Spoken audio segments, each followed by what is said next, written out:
911, what's your emergency? At first, the caller only breathed, slow, shaking, wet. He's here. I think he's in the house. Who is this?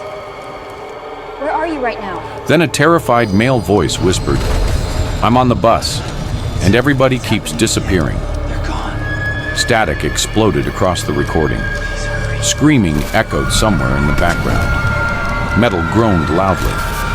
And then the dispatcher asked the question that made this audio file famous online. The one that Sir, doesn't exist. what bus are you talking about?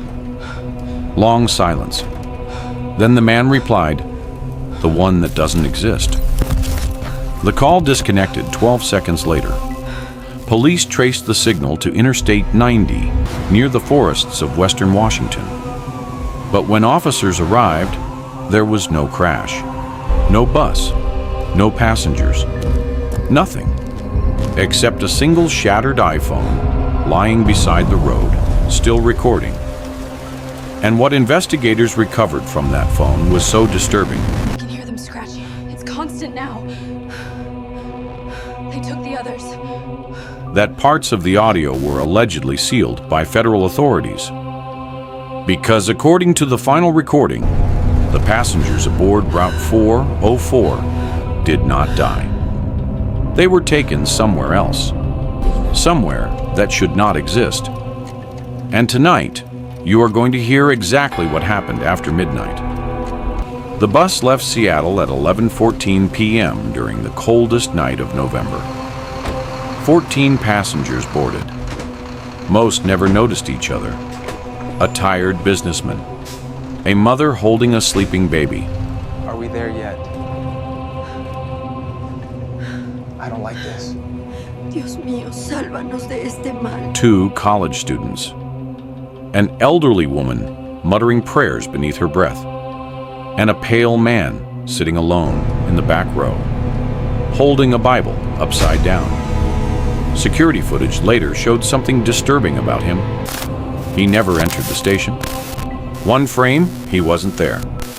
The next frame, he was already sitting inside the bus, watching the passengers board. The driver's name was Walter Haynes. 23 years on the road. Perfect record. His final radio message before departure sounded completely normal. Route 404 leaving terminal now. Entering the unlit zone now. Visibility is low. Will advise upon arrival. But according to transport records, there has never been a Route 404. Not in Washington. Not anywhere in the United States. For the first hour, everything felt ordinary. Rain tapped against the windows. Passengers slept. Phones glowed softly in the dark. Then, at exactly 12:03 a.m., the bus crossed Black Pine Bridge, and the world outside disappeared.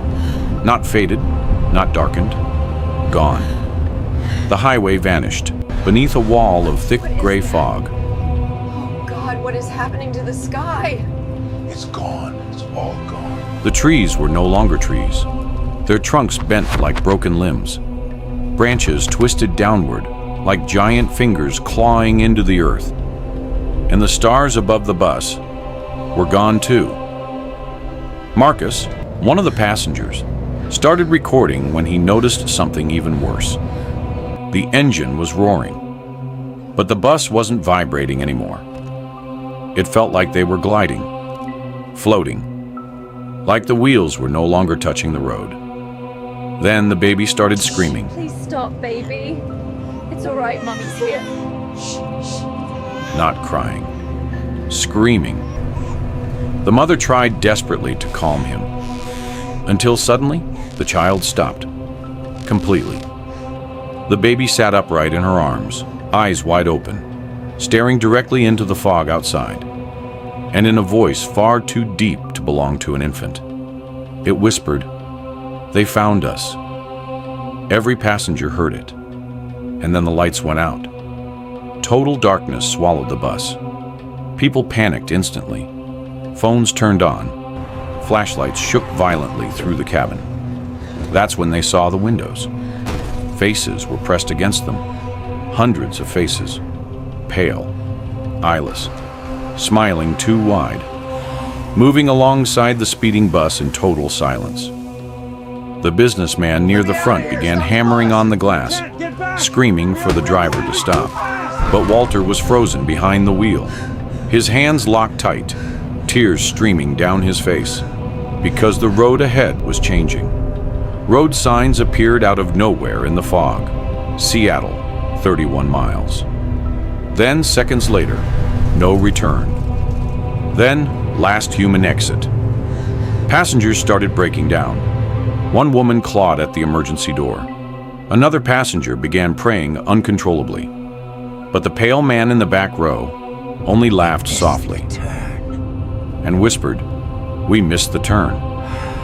Then came the first disappearance. A young man near the middle seats suddenly stood up smiling.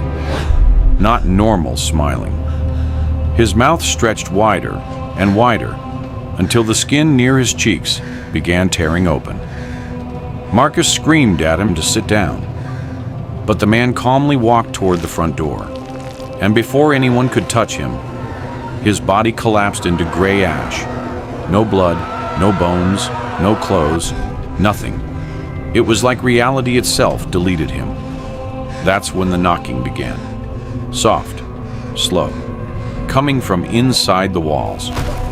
Passengers turned in horror as long human fingers slowly pushed through solid steel like hands emerging from water.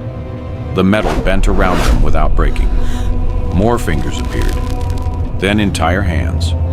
Long, pale, jointed wrong, searching blindly through the darkness. Whoever the hands touched changed instantly.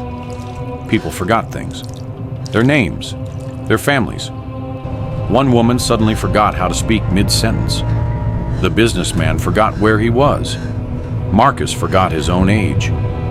And beneath the screams, a voice started whispering through the bus speakers. Thousands of voices layered together, cold, emotionless, ancient. Surrender your memory.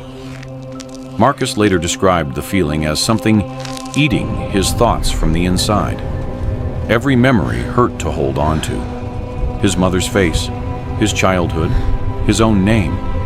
The harder he tried remembering, the colder the bus became. Then the walls opened. Not physically.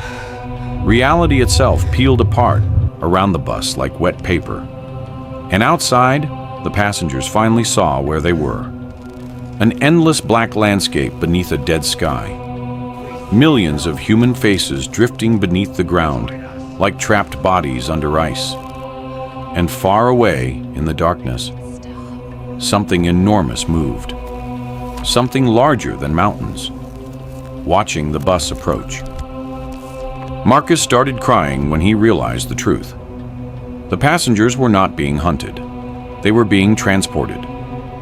The bus finally slowed near a gigantic structure lit by pale white lights. Rows upon rows of silent buses stood parked outside it. Some ancient, some modern, all empty, like a station waiting for arrivals. And standing beside those buses were people, or things pretending to be people. Tall silhouettes with no faces, no eyes, no mouths, just smooth, pale skin stretched over empty heads, waiting patiently. The pale man in the back stood up smiling, then looked directly at Marcus, and said the final words clearly captured in the recovered recording. "This place feeds on forgotten people." The audio cuts for 17 seconds. When it returns, everyone else is gone. Only Marcus remains alive, breathing heavily, crying, whispering one sentence repeatedly. "I can't remember my mother's face." Then the recording ends with a loud hiss of air brakes and something knocking gently on the bus door from outside.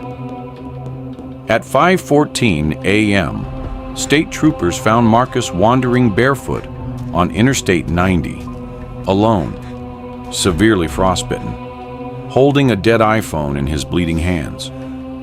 Officials blamed the incident on mass hallucinations caused by toxic gas exposure. But there were problems with that explanation. No wreckage was ever found, no bodies recovered, and according to transport authorities, Route 404 never existed. But the strangest detail came later, because every single night at exactly 12:03 a.m., security cameras inside Marcus's psychiatric ward malfunctioned simultaneously.